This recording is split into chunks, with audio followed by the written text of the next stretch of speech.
But, you know, I got to respond to the sister to a certain extent because I hear that in a lot of talks with sisters. It's really, to me, it's the Jerry Maguire, mentality. No disrespect. It's to show me the money.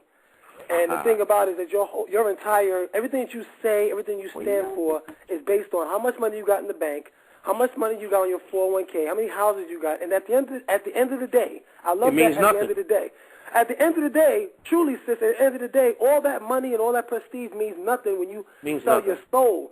It's a lot of people that have a lot of spiritual beliefs.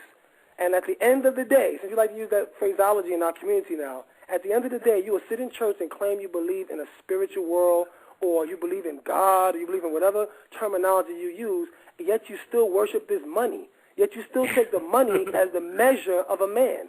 This money is stolen money. Right. What would it profit you to gain the world and lose your soul? Right. Okay, very true. That is very true. But as I said, it is not. I keep telling, and I tell people, and I would tell you guys, when I have these conversations with my girlfriends, with my dudes, I tell them all the time, America is not based on, I don't feel, and although I've been called a nigga to my face, I went to boarding school 4 summers in a row in Cheshire, Connecticut. Hell, ain't nobody heard of Cheshire, Connecticut. Because it's about 14 miles big, and it's full of white folk. I have. I went to Yukon, so I know. Exactly. So it was 14 miles long, 3 miles wide. You understand what I'm saying? So I've been called a nigga to my face. So, but it's not the biggest ism. The biggest ism to me is classism. And I do understand what it is to gain, to gain the whole world and lose your soul. Yes, that is very true. But the thing with the boule is the fact that money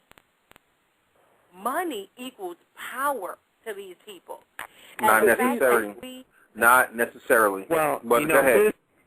Here's something that's interesting about that. If we know that we have a debt-based economic system, which means that why would we be in currency?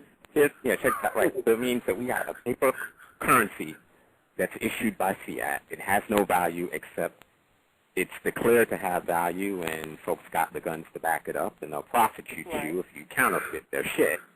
Right. So that means that in order to bring it into circulation, it's debt created. So that means that, okay, there's a perception of power and influence because money isn't real.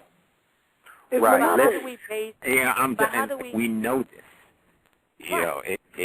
But you have people acting on the belief that the money, that the power that they have comes from how much of this debt-based currency, fiat, that they've accumulated. Right. If they abolished the dollar tomorrow, where would those talented tens be?